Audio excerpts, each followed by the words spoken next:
Hey guys, so we've been talking about the four temperaments as part of the first half of the series for how to type somebody else. Well, here's the second half. We're going to be talking about the interaction styles. So there's kind of a bit of a controversy attached to interaction styles, and that controversy is mostly based around whether or not they're real or if they're actually worth utilizing in trying to determine how someone is typed or not. The MBTI for the last couple of years actually just recently picked up the interaction styles, at least as far as I know, and started utilizing them as part of some of their test materials, but they never actually fully integrated it with the test itself. The interaction styles have mostly just been used as like an add-on, so they just have like a piece of paper and be like, oh hey, maybe you should just read this cool thing that we got and just consider it for a minute. But it was never actually really part of the test, and that's all the MBTI really is. It's just a test, and it tests for the four letter indicators basically. So there's not really much to that test. So anyway, where do the interaction styles even come from? Well, they come from one of my favorite Jungian analytical psychologists, Miss Linda Behrens, Berens. I recommend you buy her books if you're serious about getting into depth psychology, or Jungian analytical psychology for that matter. So, with that in mind, Linda Behrens came up with the interaction styles, and the interaction styles are bloody fantastic. So there's four of them, and today's video is the first of the four. So let's talk about the DICs, the Direct Initiating Control Group for interaction styles, also known as the In Charge types. So there are four types associated with the In Charge group, and that is the ESTJ, the ESTP, the ENTJ, and the ENFJ. So notice how one of each type is represented from each of the four temperaments, right? So we have our traditionalist, that's the ESTJ. We have our artisan, that's the ESTP. We have the intellectual, the ENTJ, and we have the idealist, the ENFJ, right? So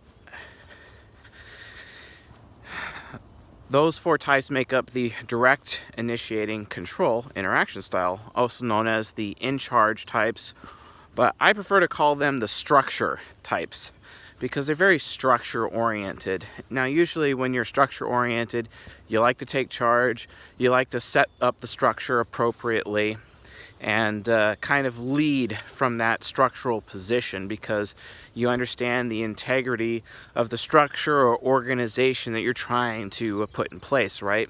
So, but let's talk about direct and initiating and control and what those things actually mean.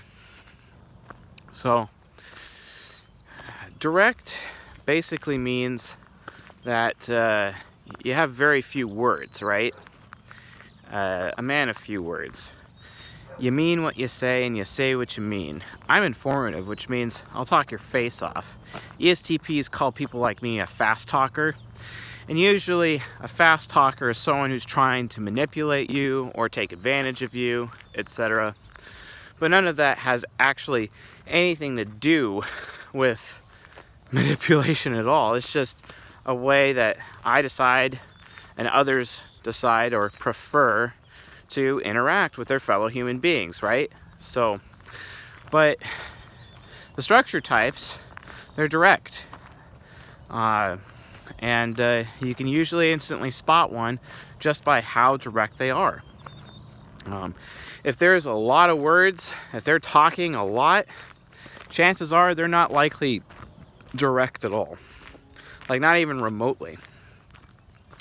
It gets even more interesting when you talk about directness, because you look at the ESTP, and they're what we call triple direct. Why is that? Well, their ego, their subconscious, and their unconscious shadow side of their mind, they're all direct. Because you have an in-charge type, and they're also part of another interaction style that is also direct alongside the dicks. I love saying that, by the way. I think I just like swallowed a fly or something. Oh, it's a lot of mosquitoes. I'm in a wetland area here, so I think I'm gonna get bit a lot tonight. I'm walking really fast to avoid them. So, anyway, direct, initiating, control. So what does initiating mean? It's one of my favorite things, because if you're initiating, that means you're not responding. A lot of people are like, well, I'm this percentage introverted, or I'm this percentage extroverted. Yeah, no, that's not actually how that works. How it really works is whether or not you're initiating or you're responding, right? So, direct, initiating, control types, in-charge types, structure types, those 4 types are all about initiating. They have no problem whatsoever taking charge, taking the lead, and initiating with anyone, initiating conversation, This is where introverts kind of like get thrown by the wayside because they're more responding. Introverts prefer people to come to them, whereas extroverts prefer to go to others. That is initiation versus responding, and the structure types in this interaction style prefer to initiate with people.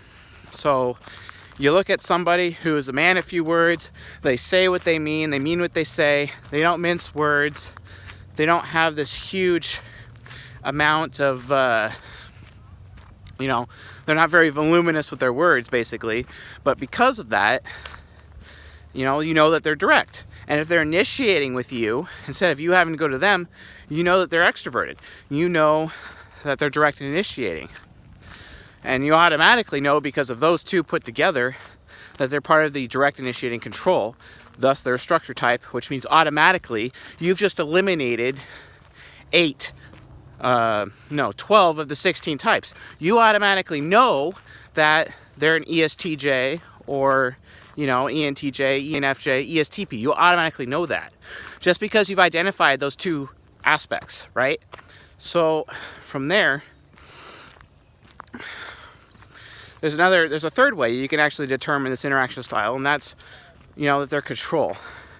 Control is great, because when I say control, people freak out every time I talk about that. Oh, you saying that I'm really controlling? And it's like, no, you're not controlling. It's not what I'm saying, right? Oh, you're accusing me of being in control. No, that's not what I'm saying. All control type means it's control versus movement, people. So movement, I'm a movement type. I fly by the seat of my pants. Let me tell you, I am going speed racer all the time. So is Gary Vaynerchuk. So is Ty Lopez. They are flying by, right? But then you get a control type, like Donald J. Trump, right? Donald Trump, Mr. Control, right? It's because he goes at his own pace. He takes his jolly sweet time doing anything. Now, if he were here, he'd probably disagree with me.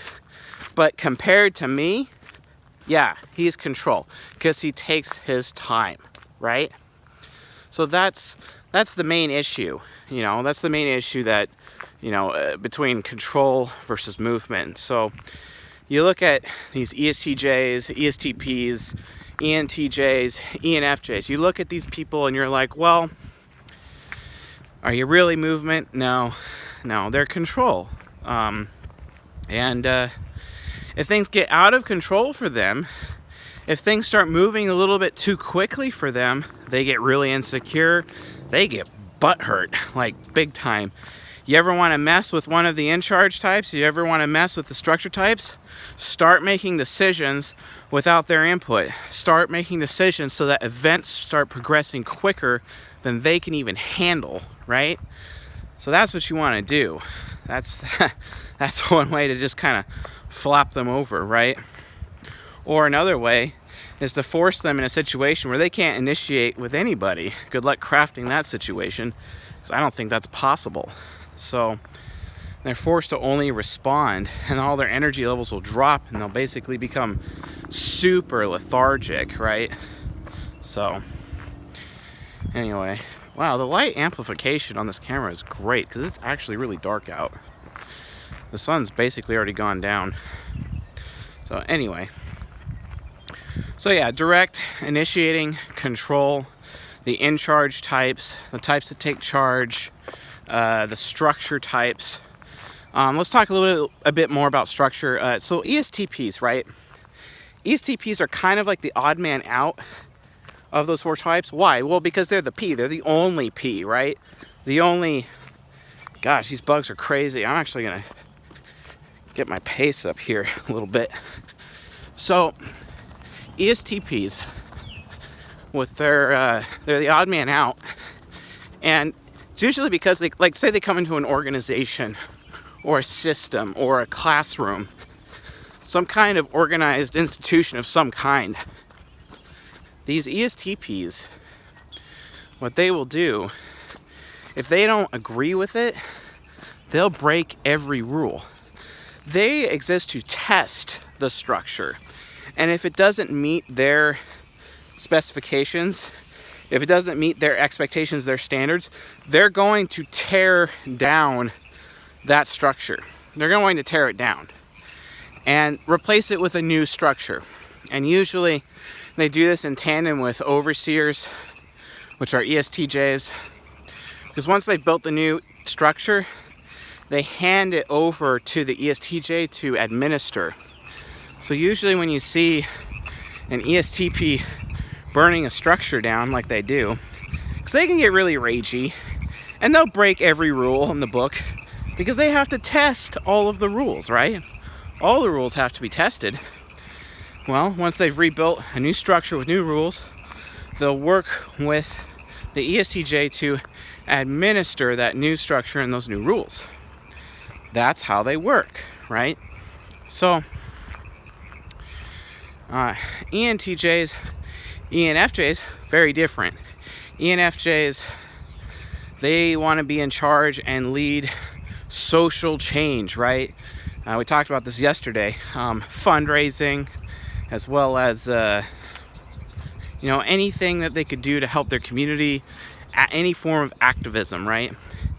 Any of those things are aspects that an ENFJ would seek, because they're very people focused. An ENTJ, however, they're interested in creating systems or technologies that change technology, that increase one's profitability, very numbers oriented, very systems oriented, right? And that's kind of where their interests lie from an in-charge standpoint. That's why ENTJs historically are the richest of all the types, right? Well, ENTJ, virtue and vice, altruism versus avarice, right? We'll talk more about virtue and vice later, but that's kind of where the ENTJ is coming from. ENTJs are accused of being the most greedy of all the types because they really take charge of their money. They really take charge of anything financial, anything profitable, intellectual property even.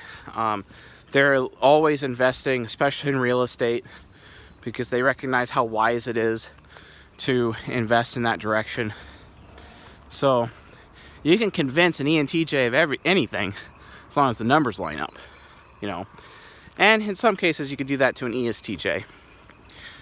But then again, if you can convince an ENTJ from a numbers value prop, you can convince them. You could convince almost any type of that, unless of course they have like no rationale. I'm talking to you, IFJs, ISFJs and INFJs, because you have like no rationale to save your life. No offense, but that's just how you are. So anyway, those are the direct, initiating, control. That basically means they mean what they say what they mean with their speech. Men a few words, women a few words. They're not like me. I'm informative. They initiate with people instead of responding. They take control. At times they're accused of trying to always be in control, but that's because they don't want things moving too quickly, because chaos is everything they're trying to avoid. Even though the ESTP is okay with a little chaos, but it's more of controlled chaos, whereas the other three in the structure or in charge types, just absolutely not. So anyway, that is the first interaction style of this series. So if you found this video to be educational or helpful, please give us a like and subscribe to the channel and support it. I'd appreciate it. If you have any questions, please put it in the comments section, and I will do my best to answer your questions. Thank you all so far for your support of the channel. It's been great, even though we've really only been talking to people on Twitter and Discord. But it's been fantastic. So more to come. I'll talk to y'all later. Have a good night.